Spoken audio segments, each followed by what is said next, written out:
Facebook के बारे में तो हम सब जानते ही हैं, जिसे प्यार से हम एफबी भी बुलाते हैं। लेकिन क्या आपने कभी यह सोचा है कि world famous take entrepreneur mark Zuckerberg के पास फेसबुक का $1 बिलियन आइडिया कहां से आया?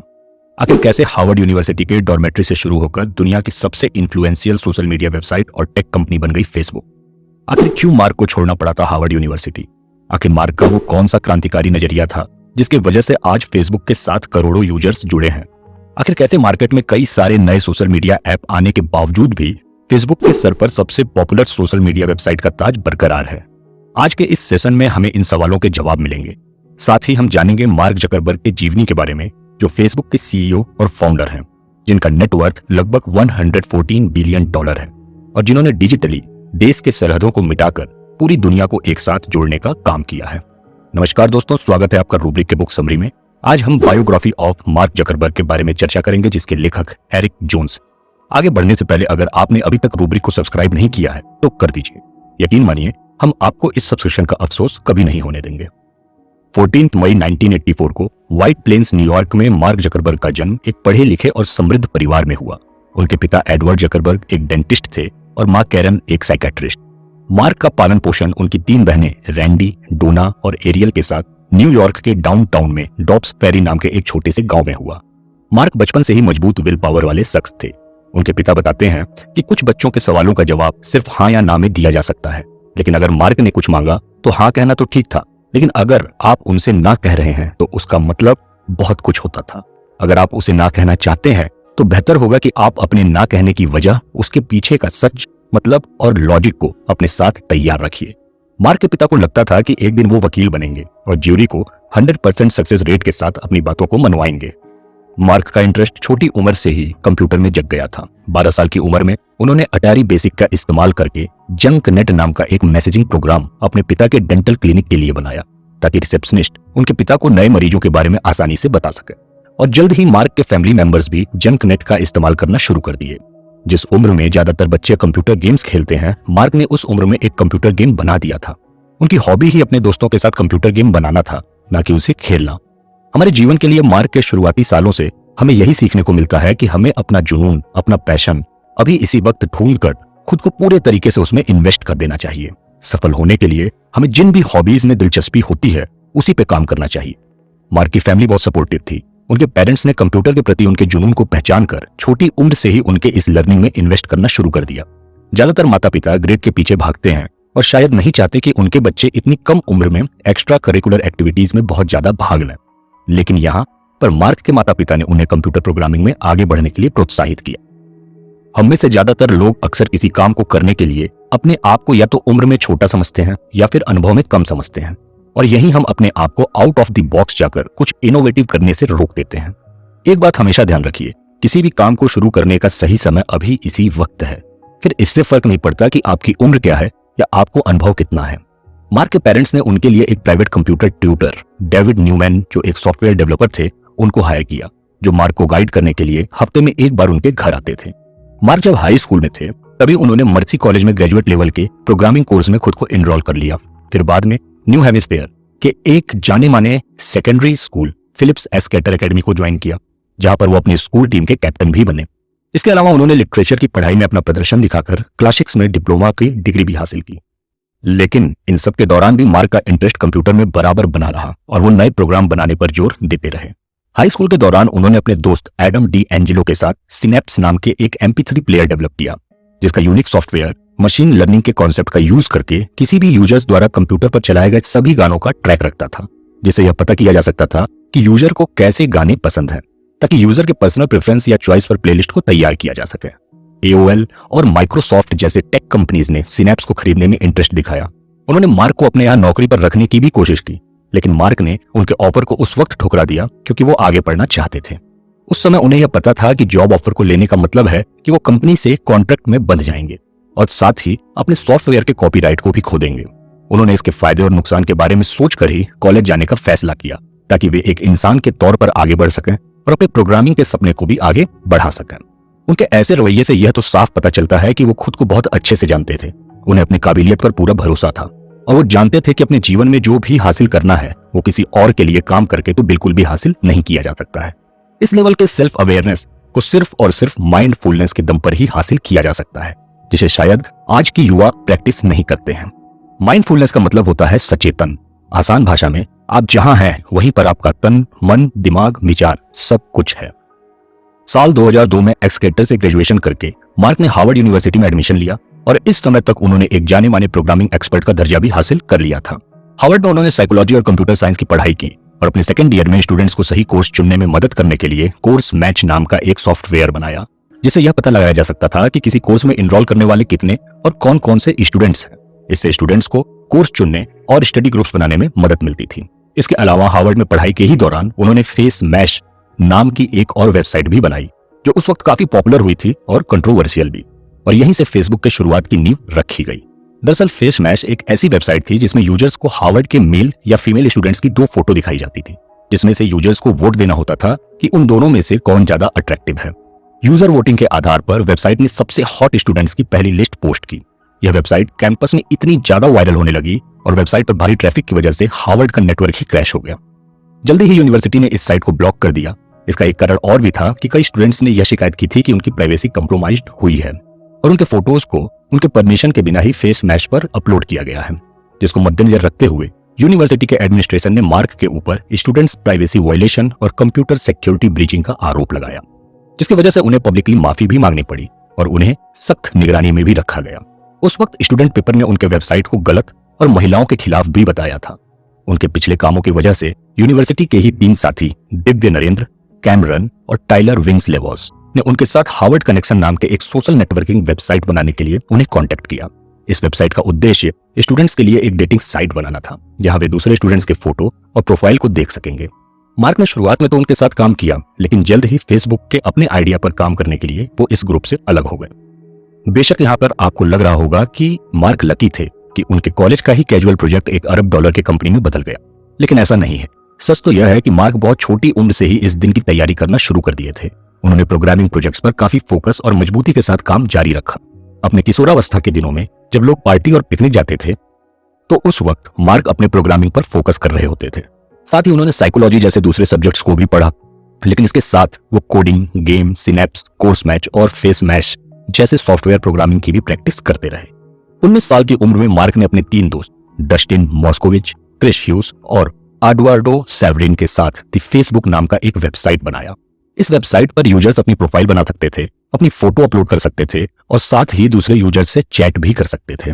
उन दिनों फेसबुक सिर्फ हार्वर्ड के स्टूडेंट्स के लिए ही अवेलेबल था। मार्क और उनके दोस्तों ने जून 2004 तक हार्वर्ड यूनिवर्सिटी में अपने डॉर्मेट्री से ही फेसबुक पर काम किया।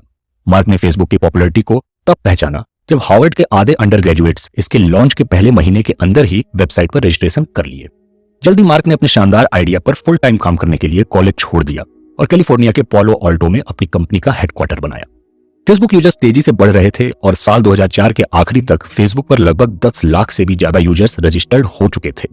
मार्क ने दूसरे 4th लीग स्टूडेंट्स के लिए रजिस्ट्रेशन खोला और अगले ही साल एक venture capital firm Accel Partners नाम की कंपनी ने फेसबुक के बढ़ते नेटवर्क में $12.7 मिलियन का इन्वेस्टमेंट कर दिया, जिससे फेसबुक को काफी बढ़ावा मिला। शुरुआत में हार्वर्ड के स्टूडेंट्स के लिए खासकर बनाया गया फेसबुक जल्द ही कैंपस से बाहर फैल गया और कुछ ही टाइम में दूसरे कॉलेजेस, हाई स्कूल और इंटरनेशनल स्कूल्स के स्टूडेंट्स को भी फेसबुक पर रजिस्ट्रेशन करने की परमिशन दे दी गई। मई 2005 के आखिरी तक फेसबुक पर रजिस्टर्ड यूजर्स 5.5 मिलियन तक हो चुके थे, जिसकी वजह से बहुत सी कंपनीज ने इस पॉपुलर वेबसाइट्स पर अपने एड दिखाने का इंटरेस्ट दिखाया।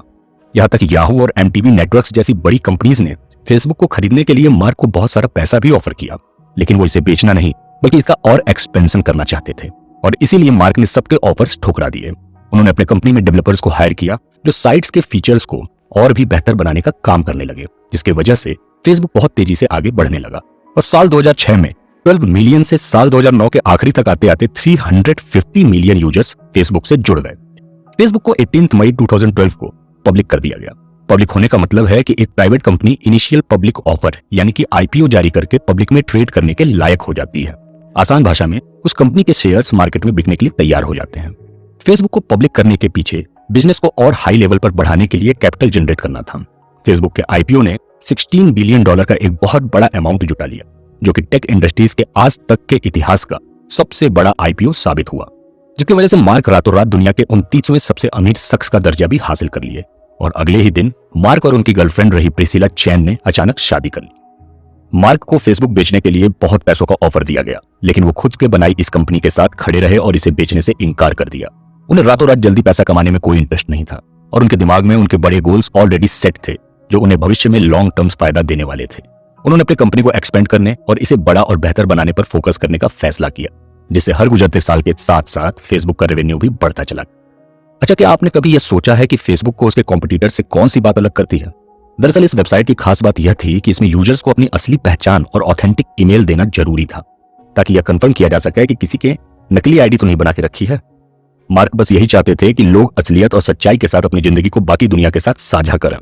वहीं फेसबुक के कॉम्पिटिटर्स जैसे फ्रेंडस्टर और माई स्पेस जैसे दूसरे सोशल नेटवर्क ने अपने यूजर्स प्रोफाइल पर कुछ खास ध्यान नहीं दिया कि वो सही है या नहीं।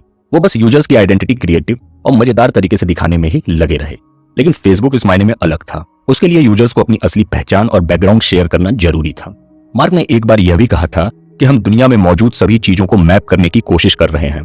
हमें यकीन है कि दुनिया में भरोसा जिंदा है और मुझे लगता है कि इंसान के तौर पर हम अपनी दुनिया को आसपास के लोगों और रिश्तों के दम पर बांट कर देखने की कोशिश करते हैं।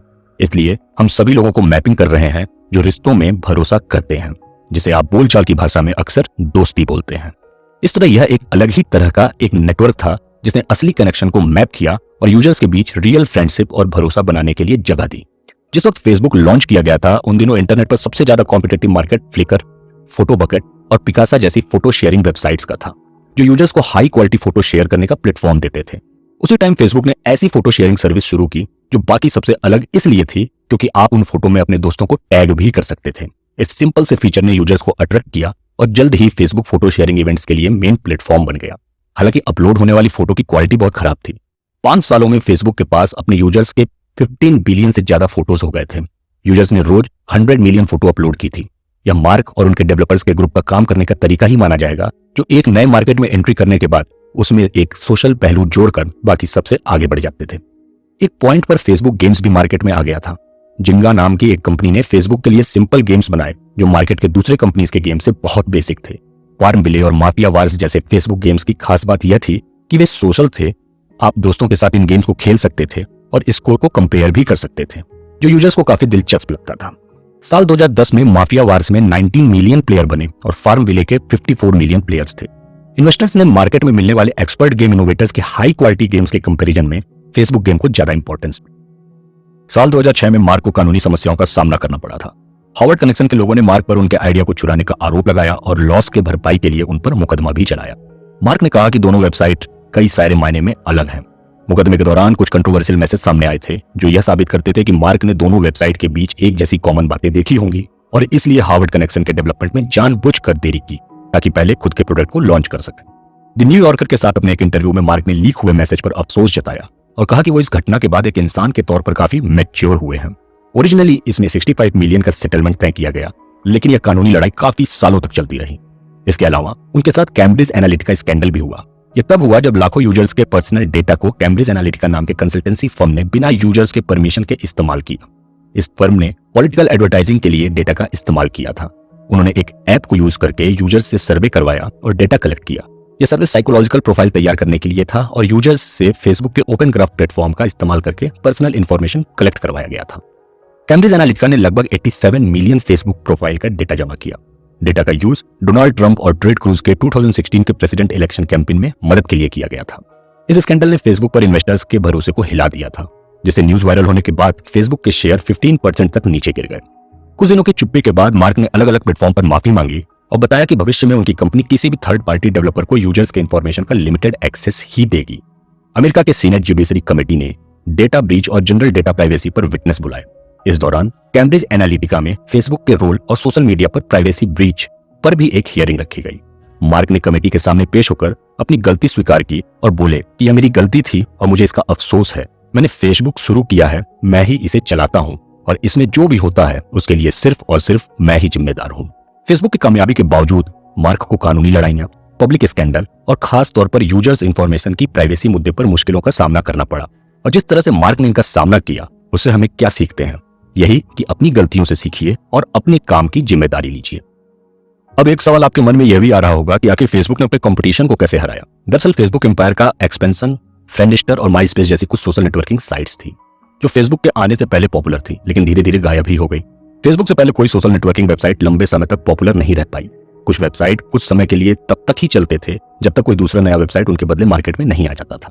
फेसबुक की पॉपुलैरिटी और ग्रोथ का सबसे बड़ा कारण है उसका लेटेस्ट ट्रेंड्स के हिसाब से अप टू डेट रहना और यूजर्स के डिमांड को पूरा करने के लिए नए नए इनोवेशन के साथ कंपनी का एक्सपेंशन करते रहना। फेसबुक ने अपने शुरुआत के बाद से 22,651 करोड़ डॉलर का एक्विजिशन किया है। यानी मार्क ने उन कंपनीज को अपने साथ मिलाना शुरू किया जो फेसबुक के बढ़ते इंफ्रास्ट्रक्चर में काम आ सकती थी और वेबसाइट के फीचर्स को बेहतर बनाने में मदद कर सकती थी। उदाहरण के लिए शुरुआत में ही फेसबुक ने फ्रेंड फीड को अपने साथ मिलाया। फ्रेंड फीड बहुत पॉपुलर ऐप नहीं था, लेकिन यह वो ऐप था जिससे मार्क को लाइक बटन और न्यूज फीड की आइडिया मिली थी। इसके अलावा उन्होंने गूगल के पुराने एम्प्लॉयज की एक बहुत ही एक्सपर्ट टीम का एक्विजिशन किया जिन्होंने एडसेंस और जीमेल के पुराने वर्जन को बनाया था। इसी तरह साल 2010 में फेसबुक ने एक टैलेंटेड आईटी टीम को सिर्फ अपने साथ मिलाने के लिए चाय लैब्स नाम के एक और छोटी कंपनी खरीदी, जिसमें गोकुल राजाराम शामिल थे, जिन्हें गूगल एडसेंस का गॉडफादर भी कहा जाता है। इस एक्विजिशन ने फेसबुक के एडवर्टाइजिंग रेवेन्यू को स्पीड दी, जिससे कंपनी को हर साल अरबों डॉलर का फायदा होने लगा। फेसबुक ने अकेले 2020 में एडवर्टाइजिंग से 86 बिलियन अमेरिकन डॉलर कमाए और 2012 में फेसबुक ने अपने सबसे बड़े कॉम्पिटिटर इंस्टाग्राम को 1 अरब डॉलर में खरीदकर उसे पछाड़ा। कभी फेसबुक का मेन कॉम्पिटिटर रहा इंस्टाग्राम, अब फेसबुक के सबसे बड़े एसेट्स में से एक है। उसके बाद उन्होंने face.com को अपने साथ मिलाया। इससे जब भी एक यूजर फोटो टैग करता जो फेशियल रिकॉग्निशन पर बनाया गया था, तब फेसबुक यूजर के फ्रेंड्स का अंदाजा लगा लेता था। यह सोशल मीडिया नेटवर्क के लिए एक बड़ी बात थी। यहां से हमें यही सीख मिलती है कि हमें हमेशा इनोवेशन और एक्सपेंशन की ओर ध्यान देते रहना चाहिए। फेसबुक ने बेस्ट सोशल नेटवर्किंग साइट का स्टेटस बरकरार रखा क्योंकि मार्क ने अपने टैलेंट और ग्रोथ पर पकड़ बनाकर रखी। मार्क अपनी वेबसाइट को बेहतर बनाने की कोशिश करते रहते हैं और यूजर्स के प्रेफरेंस पर अपनी वेबसाइट्स में लेटेस्ट टेक्निक्स और फीचर्स देते रहते हैं। उन्होंने वो सारी वेबसाइट्स और टेक्निक्स खरीद ली जो फेसबुक को भविष्य में टक्कर दे सकती थी और फेसबुक को और भी बेहतर बनाया। फेसबुक की कामयाबी के पीछे की खास वजह है मार्क की लगातार कोशिश, जिससे वेबसाइट पर नए इनोवेशन और इंप्रूवमेंट होते रहे, साथ ही यह सिंपल और इजी टू यूज भी बने रहे। एक बार जब उन्होंने यूजर एक्सपीरियंसेस को ऑप्टिमाइज कर लिया, तो फिर मार्क ने रेवेन्यू बढ़ाने के लिए एडवर्टाइजिंग मॉडल को बढ़ाना शुरू किया। एटलस एडवर्टाइजर सूट, जो माइक्रोसॉफ्ट कंपनी में डेवलप किया गया एक प्रोग्राम है, अब फेसबुक एडवर्टाइजर्स को उनके रिटर्न्स ऑन इन्वेस्टमेंट यानी कि ROI को समझने में मदद करता है।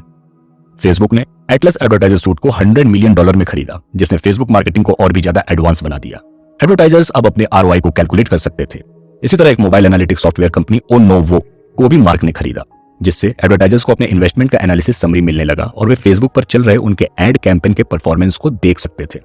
फेसबुक गूगल एड्स के अल्टरनेट के तौर पर एक ब्रिलियंट ऑप्शन देता है, जिसमें यह एड्स को सोशल कॉन्टेक्स्ट से जोड़ता है। दरअसल फेसबुक अपने प्लेटफॉर्म पर एडवर्टाइजर्स को दिए जाने वाले इंसेंटिव्स के बारे में कहता है। मार्केटर्स हर महीने 1 बिलियन से ज्यादा एक्टिव यूजर्स के साथ फेसबुक पर या यूजर के सब्जेक्ट से जुड़ सकते हैं, जिसका बेस वो इंफॉर्मेशन है जिसे लोगों ने हमारे साथ शेयर करने के लिए चुना है, जैसा कि उनका एज, जेंडर, लोकेशन या इंटरेस्ट। हम मार्केटर्स की रीच, रिलेवेंस, सोशल कॉन्टेक्स्ट और एंगेजमेंट का एक यूनिक कॉम्बिनेशन देते हैं, जिससे वो अपने एड्स के वैल्यू को बढ़ा सकते हैं। तो दोस्तों, हमारी समरी यहाँ खत्म होती है। उम्मीद है कि आपको यह समरी पसंद आई होगी। अगर आपका सपना कुछ भी बड़ा करने का है, तो आपको यह किताब एक बार जरूर पढ़नी चाहिए, जिसे आप फ्लिपकार्ट या अमेजॉन से खरीद सकते हैं। ऐसे ही सेल्फ हेल्प बुक को सुनने के लिए रूब्रिक को लाइक और सब्सक्राइब कीजिए और हमें कमेंट में जरूर बताइए कि और क्या आप हमसे सुनना पसंद करेंगे। धन्यवाद और नमस्कार।